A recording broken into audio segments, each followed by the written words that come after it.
You know, friends, I was just thinking I should really try to explain why I do all these stories. God knows, I mean, I've done 2 to 3 thousand of these things now in that neck of the woods. And I don't know as I've ever given a, a thought as to why. Interesting. You'd think somewhere in there I'd have some kind of, maybe I have just by doing them. It's my intention to make people feel a little bit happier about life, a little bit happier about uh, perhaps one day or another going into the afterlife and maybe not having too bad a time there. Um, Again, I have no clue what exactly what the afterlife is, but I got a hunch we're going to find uh, it's not going to be as bad as we think, and it might be actually way better than we think.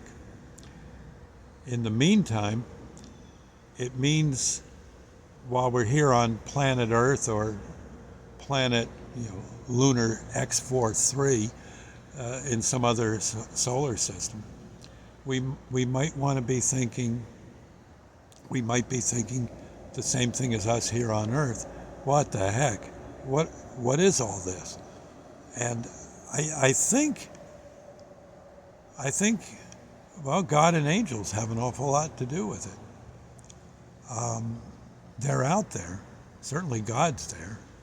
Um, I mean, I think I know one time I I think my daughter Sunshine was in Iraq, and I remember having to pick her up at the hospital, and the I seem to remember at the hospital, yes, and the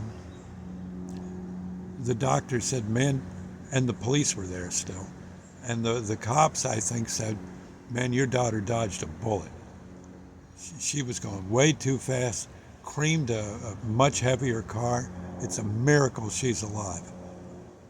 And the doctor was right next to the policeman, the officer. He says, "That's my sentiments exactly. What in God's name was she doing driving? Whatever they were, but they said, listen, she survived. I'm choked up to like here with it, and was pretty shook. And they said, listen, she got out of it. She's alive. Be very glad." And I think either the cop or the police or the doctor said, and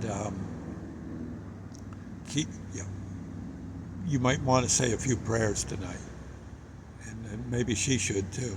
And Sonny did later, but yeah, she was in a hideous wreck, head on, just big car hitting a small car. It was bad. I remember seeing the wreck and thinking, oh yeah, yeah. So, having seen my share of wrecks, had I seen that wreck on the highway, I would say, well, let's go see what we can do, but I hope you brought enough body bags. And I mean, that's how it looked. But she survived.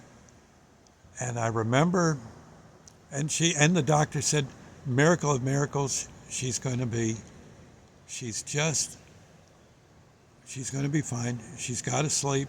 I want to see her again in a day or so. You'll bring her here? I said, yes, sir. Yes, doctor. And yes, sir, to the policeman. He says, well, I won't be here, the policeman said, but he says, you look like a pretty good guy to me.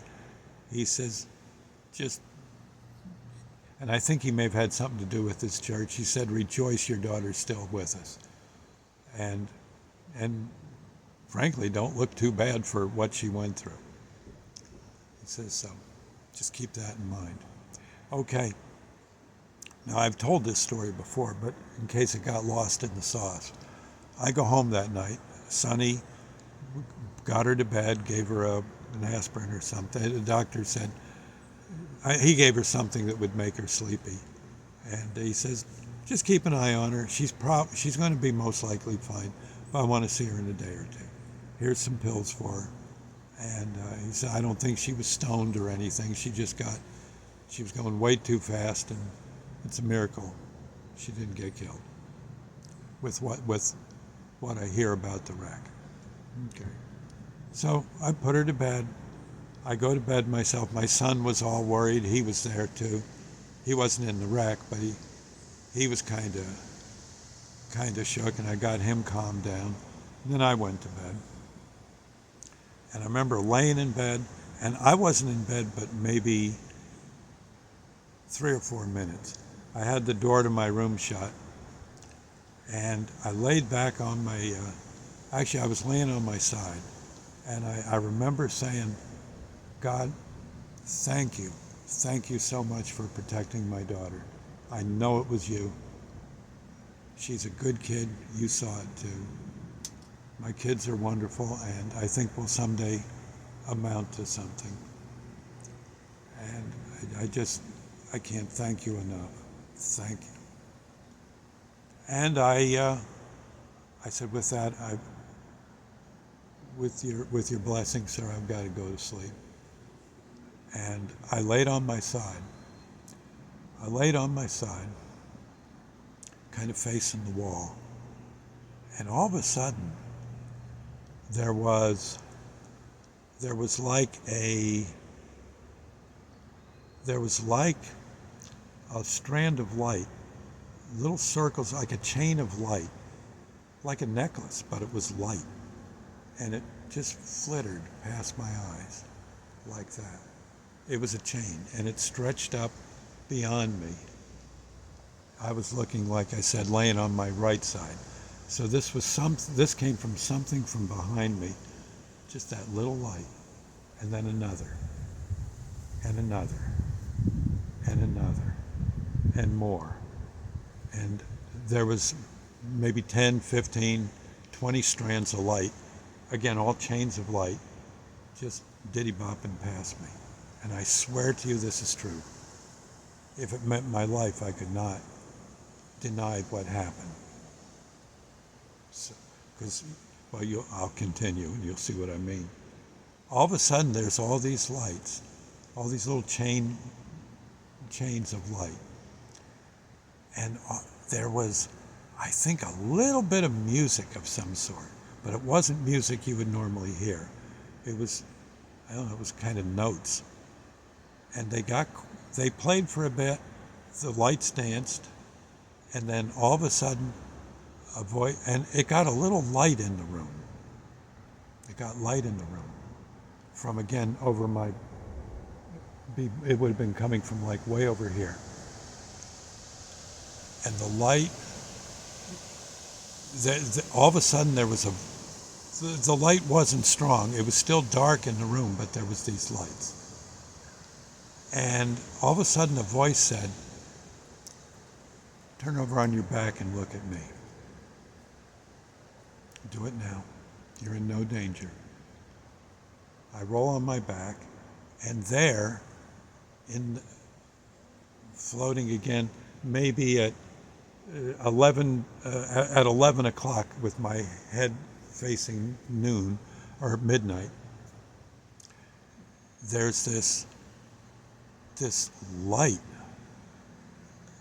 a brilliant white light with all these strands coming out, and literally thousands of them, strands of light coming out of the center.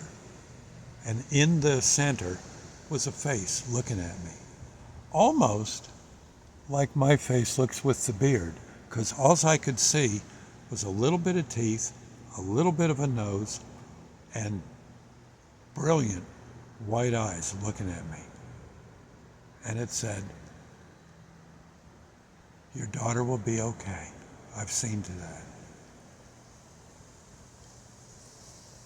You've got to quit your worrying. You worry too much. Cut it out. Your daughter will be fine, I promise. And all these strands again, just floating around, like I was being spoken to by some giant electronic, human, spiritual sunflower of some sort. It's sort of what it seemed to be.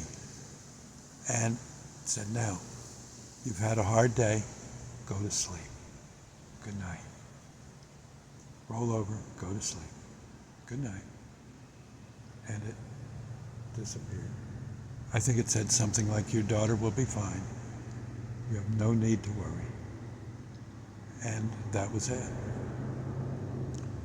I think that spirit had something to do with saving her life. In fact, I don't think it, I know it. And calmed me down too. And checked on her just to be sure. And then went off to the next challenge.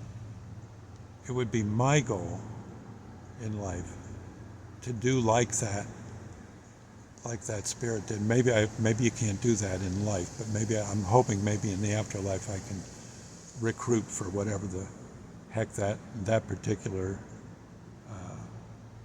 army is and be part of it. It was amazing.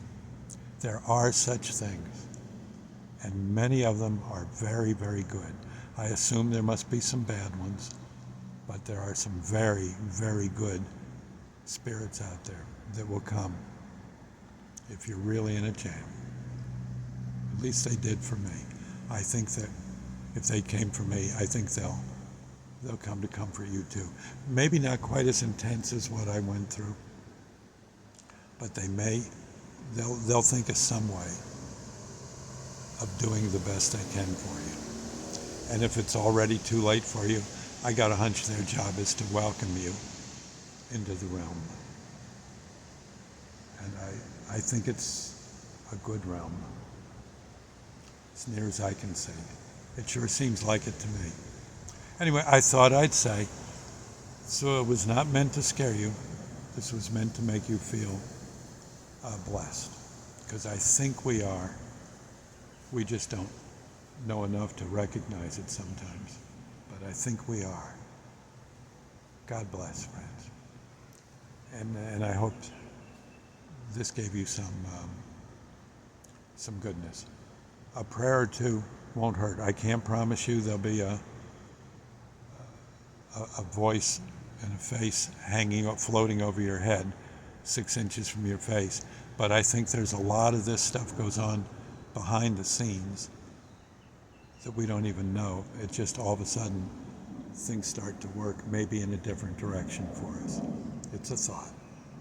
I'll see you later. God bless. Whatever it is, I think you can count on it as being a great, great harbinger of good and a future to be longing for. Bye now.